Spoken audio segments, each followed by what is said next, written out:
बिस्मिल्लाहिर्रहमानिर्रहीम। अस्सलाम वालेकुम everyone, welcome back to my YouTube channel.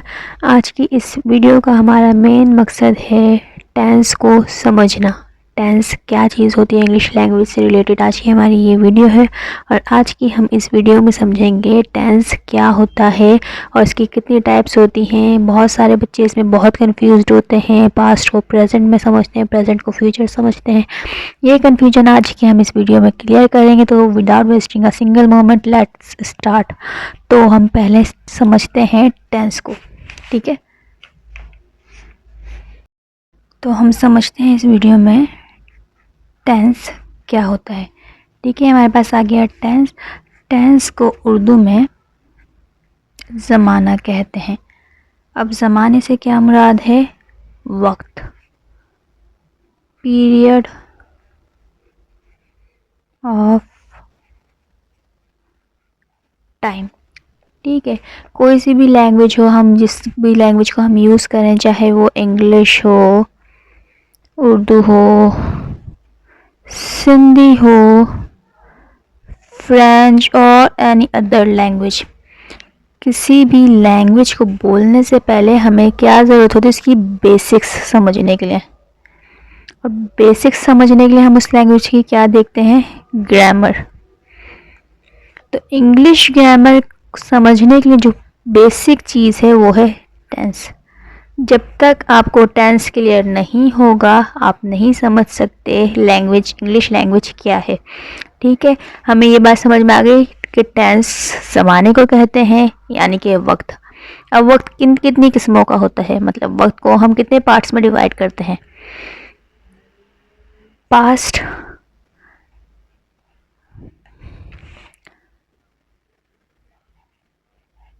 Present, future. यानी जब हम कोई भी बात करते हैं वो या तो पास्ट में होती है, या प्रेजेंट में होती है, या फ्यूचर में होती है। पास्ट यानी माजी, यानी हाल, यानी मुस्तकबिल, ठीक है। अब मैं कोई भी जुमला बनाऊंगी या तो वो माजी से रिलेट करता होगा, या वो हाल को बता रहा होगा, या वो मुस्तकबिल के बारे में पेशेंटगोई कर रहा होगा, ठीक है। ठीक है, जब भी हम कोई जुमला बनाते हैं या तो माजी में होता है, या हाल में होता है, या मुस्तकबिल में होता है। ये हमारे पास बात समझ में आ गई। टेंस को मज़ीद 3 पार्ट्स में डिवाइड करते हैं। They are past, present, future, ठीक है। अब ये किसमें past, present, future further divided हैं। तो ये टोटल मतलब पास्ट, प्रेजेंट और फ्यूचर की जो आगे की किस्में होती हैं उनको भी मिला के टेंस 12 पार्ट्स के होते हैं। चले अब हम इसी को डिटेल में डिस्कस कर लेते हैं, सरसरी सी नज़र डाल लेते हैं। बाकी हम आज तो प्रेजेंट उसको समझेंगे, प्रेजेंट, पास्ट, परफेक्ट को।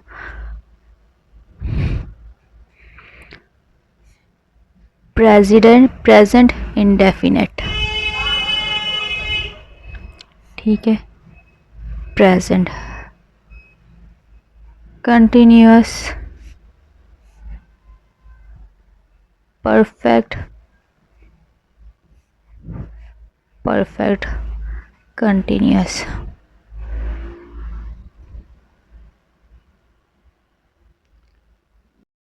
ठीक है। इसी तरीके से सेम पास्ट के साथ भी होता है, same future.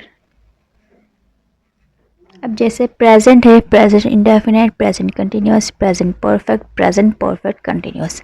Same past indefinite, past continuous, past perfect continuous, future indefinite, future continuous, future perfect continuous, ठीक है। ये टोटल हो गए 12। ये है डिटेल की चीज़, इसको हम बाद में पढ़ेंगे। फ़िलहाल हम क्या पढ़ते हैं? इसकी basics. What is tense, present, past, future की बेसिक्स को अभी हम पढ़ेंगे। डिटेल के लिए हम एक अलग सी वीडियो बनाएंगे, ठीक है। ठीक है, अभी हम सबसे पहले डिस्कस कर लेते हैं components of tense, components of tense. ठीक है, जब हम कंपोनेंट्स ऑफ टेंस की बात करते हैं, इसमें हमारे पास आ जाता है सब्जेक्ट, वर्ब, ऑब्जेक्ट। ठीक है, दीज आर द इसेंशियल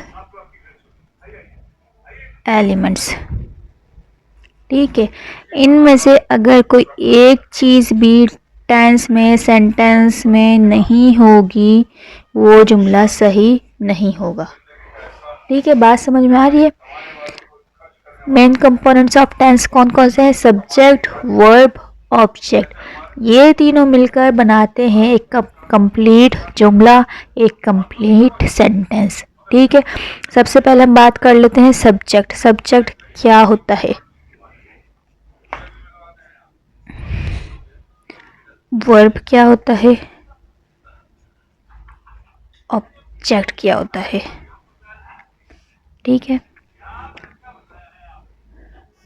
अगर हम इनके उर्दू के लिटरल मीनिंग्स देख लें तो सब्जेक्ट हमारे पास हो गया फाइल, वर्ब हमारे पास हो गया काम, ऑब्जेक्ट हमारे पास हो गया मफऊल।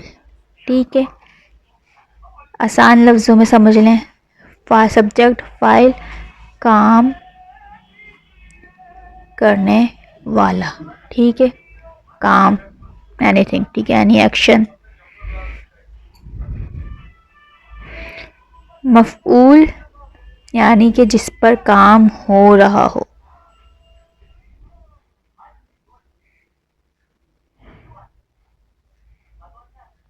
ठीक है, समझ में आ रही है बात? जब तक आपको ये तीनों चीज़ें क्लियर नहीं होंगी, सब्जेक्ट, वर्ब, ऑब्जेक्ट, आपको टेंस समझ में नहीं आएगा। सेंटेंस किस तरीके से बनाते हैं आपको समझ में नहीं आएगा। ठीक है,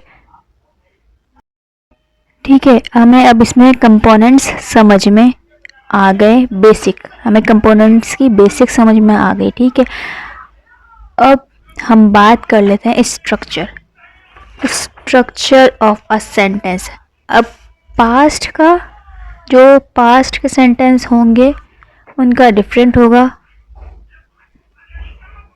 प्रेजेंट सेंटेंस बनाने का स्ट्रक्चर डिफरेंट है, इसी तरीके से फ्यूचर का डिफरेंट है। ठीक है, जैसे हम उर्दू में बात कर रहे हैं, अगर हम माजी के हवाले से बात कर रहे होते हैं तो लाजमी है हम थी का इस्तेमाल करेंगे। थी, ये इसके अलावा माजी के सेंटेंस को पहचानने के लिए ता, ती इस्तेमाल होता है। ठीक है, प्रेजेंट हाल के हम अगर जुमले को पहचानते हैं उर्दू लैंग्वेज में तो उसके लिए बेसिक्स क्या है? है हो रहा होता है, है जुमले में आ रहा होता है, मैं काम कर रही हूँ। ठीक है, या सूरज मशरिक से निकलता है, मगरिब में, जो भी है। ठीक है, फ्यूचर, मुस्तकबिल की बात जब भी हम करते हैं तो हम क्या यूज़ करते हैं? गी, गा, गे। मैं लाहौर जाऊंगी, मुस्तकबिल की बात कर रहे हैं। ठीक है, अगर हम इसका बेसिक स्ट्रक्चर देखें तो बेसिक स्ट्रक्चर होता है subject plus verb plus object. Verb के साथ आता है ए, पास्ट की सेकंड फॉर्म।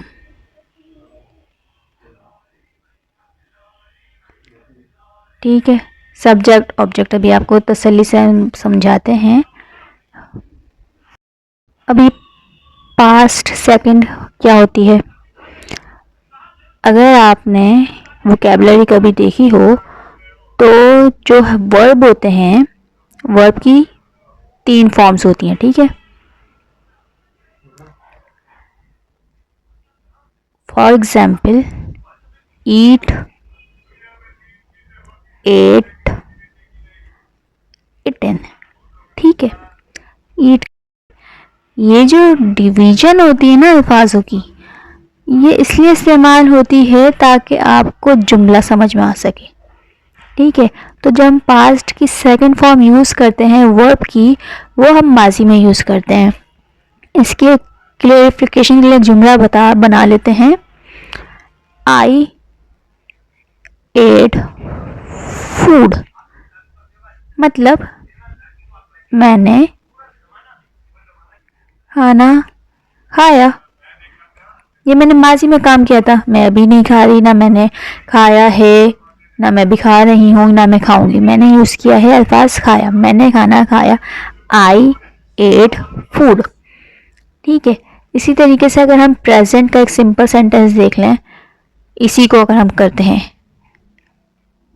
आई ईट फूड, मैं खाना खाती हूँ। समझ में आ रहा है ये एट ईट में किस तरीके से चेंज हुआ। अगर हम इसी की फ्यूचर में कंटिन्यू कर लेते हैं, अगर इसी जुमले को मैं मुस्तकबिल के लिए यूज़ करूँगी तो इसमें आ जाएगा आई विल ईट फूड, ठीक है। यहाँ पे विल का एडिशन ये बात बता रहा है कि काम मुस्तकबिल में होगा, ठीक है। अगर हम इसका सेंटेंस स्ट्रक्चर देख लें, सब्जेक्ट प्लस वर्ब की first form plus object. Future का अगर हम स्ट्रक्चर देख लें, subject plus will shell plus verb की फर्स्ट फॉर्म प्लस ऑब्जेक्ट, ठीक है। सब्जेक्ट प्लस वर्ब की सेकंड फॉर्म प्लस ऑब्जेक्ट, ठीक है। बात समझ में आ रही है। इसका अगर हम क्लैरिफिकेशन के लिए कोई और जुमला देखें, आई वेंट लाहौर, मैं लाहौर गई, ठीक है। अगर हम इसका प्रेजेंट बनाएं, आई गो टू लाहौर, मैं लाहौर जाती हूँ, ठीक है। I will go to Lahore. समझ में आ रही है बात। वेंट किस तरीके से गो में चेंज हुआ, गो किस तरीके से विल गो में चेंज हुआ। जब आप टेंस की बात करते हैं ना, टेंस को याद रखने के लिए जो बेसिक्स है ना आपकी, सब्जेक्ट, उसका सब्जेक्ट तो आप सेंटेंस के हिसाब से बना लेते हैं, आपको वर्ब का मेन पता होना चाहिए, ठीक है। ऑब्जेक्ट भी आप बना लेते हैं, सब्जेक्ट काम करने वाला, ऑब्जेक्ट जिस पे काम हो रहा हो, ठीक है। जो आपको याद करने की चीज़ है ना वो है ऑब्जेक्ट, सॉरी वर्ब। और वर्ब से ही आपका जुमला आइडेंटिफाई करता है आया कि ये प्रेजेंट है, पास्ट है या फ्यूचर है, ठीक है। अक्सर आपने देखा होगा जो लोग मैसेज टाइप करते हैं उनकी सेंटेंस करेक्शन नहीं होती, क्यों? क्योंकि वो वर्ब में कंफ्यूज होते हैं। और वर्ब सीखने के लिए आपको क्या करना होगा, वर्ब सीखने के लिए आप कोई भी एक अच्छी सी बुक ले लें इंग्लिश लैंग्वेज की, उससे काफ़ी आसानी हो जाती है, ठीक है। अब हम देखते हैं आज की वीडियो में हमने बेसिक्स ऑफ टेंसेस में क्या क्या पढ़ा। हमने पहले बात की टेंस पे। टेंस क्या चीज़ होती है? ज़माना, पीरियड ऑफ टाइम। किसी भी चीज़ का जब कोई भी हम बात कर लेते हैं, कोई भी हम जुमला बना रहे होते हैं, उसमें सबसे पहले जो अहम चीज़ होती है वो है वक्त। हम किस वक्त की बात कर रहे हैं? माजी की बात कर रहे हैं, हाल की बात कर रहे हैं, मुस्तकबिल की बात कर रहे हैं। ये हमें कैसे पता चलता है? टेंस से, ठीक है। अब टेंस, हमारे पास टेंस की कितनी टाइप्स हैं? Past, present, future. पास्ट यानी कि माजी, प्रेजेंट यानी कि हाल, फ्यूचर यानी कि मुस्तकबिल। अब यही past, present, future further divided हैं 12 टाइप्स में से, जो मैंने आपको बताया। Indefinite, continuous, perfect, perfect continuous. Present की भी यही चारों टाइप्स होंगी, पास्ट की भी यही चारों टाइप्स होंगी, फ्यूचर की भी यही चारों टाइप्स होंगी। जो अभी हमने सिंपल बेसिक्स पढ़ी वो हमने इंडेफिनेट का पढ़ा है, ठीक है। कंपोनेंट्स ऑफ टेंसेस में हमारे पास क्या क्या आ जाते हैं? Subject plus verb plus object. जब तक ये तीनों चीज़ें जुमले में सही तरीके से इस्तेमाल नहीं की गई होंगी, आपका जुमला ग्रामेटिकली करेक्ट नहीं होता। ठीक है, और यही बेसिक मिस्टेक्स होती हैं जो स्टूडेंट्स अक्सर एग्ज़ाम्स में करते हैं। ठीक है, हमने सब्जेक्ट को पढ़ा। सब्जेक्ट क्या होता है? फाइल, काम करने वाला। वर्ब क्या होता है? काम, एनी एक्शन। ऑब्जेक्ट मफऊल को कहते हैं। ठीक है, जब ये तीनों चीज़ें करेक्टली इस्तेमाल होती हैं तो ये क्या फॉर्म करते हैं? एक सेंटेंस, एक ग्रामेटिकली सही या करेक्ट सेंटेंस। ठीक है, अब हमने पास्ट और प्रेजेंट और फ्यूचर के बेसिक सेंटेंस हमने देखे जिससे हमें इनका कॉन्सेप्ट क्लियर होता है। ठीक है, पास्ट की जो हमने पहचान देखी, इसकी पहचान होती है ता, ती, ते। ठीक है, जब आपके सामने एग्जाम में कोई भी सेंटेंस करेक्शन का सवाल आता है तो उसको आपको पहचानने के लिए जो आपके पास सेंटेंस गिवन होगा उसको उर्दू में ट्रांसलेट करें। अगर तो आप वो उर्दू में करेक्टली ट्रांसलेट करते हैं तभी आप उसका सॉल्यूशन सही दे सकेंगे। ठीक है, तो हमारे पास पास्ट की पहचान क्या हो गई? ता, ती, ते। प्रेजेंट की है, फ्यूचर की गा, गी, के।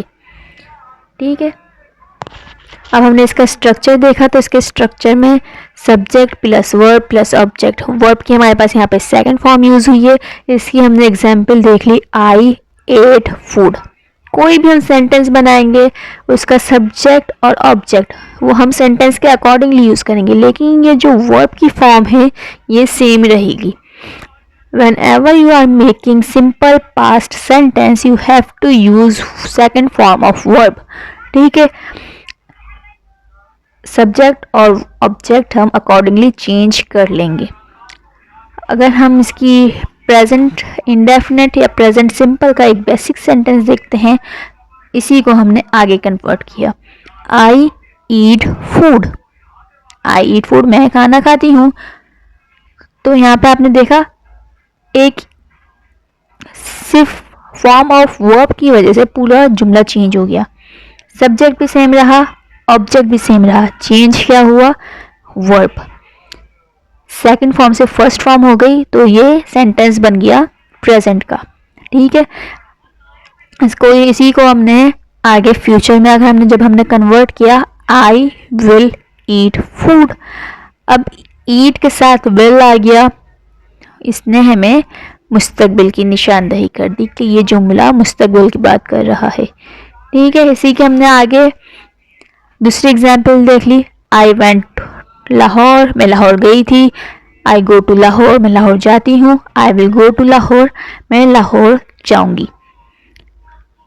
यहाँ पे इसकी आपको अंडरस्टैंडिंग ज़्यादा तौर पे वाज़ेह हो जाएगी और ये बात आपको मज़ीद समझ में आ जाएगी कि यहाँ पे हमने सिर्फ वेंट इस्तेमाल किया है। Go, went, gone, these are the forms of verb of go. अगर हम इसको प्रेजेंट में इस्तेमाल करेंगे गो, पास्ट में वेंट और फ्यूचर में आएगा तो have, has, had, whatever will be the form we will use, it will depends up to the sentence. ठीक है, जो हम सेंटेंस बना रहे हैं। I went Lahore, I go to Lahore, I will go to Lahore. समझ में आ रही है बात? जो बेसिक हमें इसकी समझनी है वो है वर्ब। हमें वर्ब की डिफरेंट फॉर्म्स याद करनी होती हैं। लाजमी सी बात है, हम इंग्लैंड में पैदा नहीं हुए, हम अमेरिका में पैदा नहीं हुए। हमारी जो बर्थ लैंग्वेज है, जो हमारी नेशनल लैंग्वेज है वो तो उर्दू है, इसलिए हमें उर्दू की तो बेसिक्स आती हैं। इंग्लिश की बेसिक्स हमें समझनी पड़ेगी। तो इसको बेसिक्स को मज़ीद समझने के लिए ऐसी आइंदा मज़ीद वीडियोस में बनाती रहूँगी, लेकिन ये मैंने आपको सिर्फ एक बिल्कुल बेसिक आपको एक गाइडलाइन प्रोवाइड की है कि जब आप टेंस को समझने के लिए बैठे हैं तो आपको ये बात पता हो। और ये बहुत आसान है। ठीक है, ये बहुत आसान है, सिर्फ वर्ब का गेम है। आप वर्ब को किस तरीके से चेंज करते हैं, आपका पूरा simple past, simple present, simple future का जुमला तैयार हो जाता है। इस वीडियो में मैंने आपके साथ सिर्फ एक बेसिक्स शेयर किए। इन पूरे जो 12 सेंटेंसेस होते हैं ना इनके, उस पर भी एक डिटेल लेक्चर जल्द आएगा। ऐसी मज़ीद मालूमाती वीडियो के लिए हमारे चैनल को सब्सक्राइब करना बिल्कुल भी नहीं भूलिएगा। और आपकी जो जो क्वेरीज हैं, जो जो आप चीज़ें समझना चाहते हैं, मुझे कमेंट सेक्शन में लाजमी बताएं ताकि मैं उस पर भी वीडियो बनाऊं। शुक्रिया।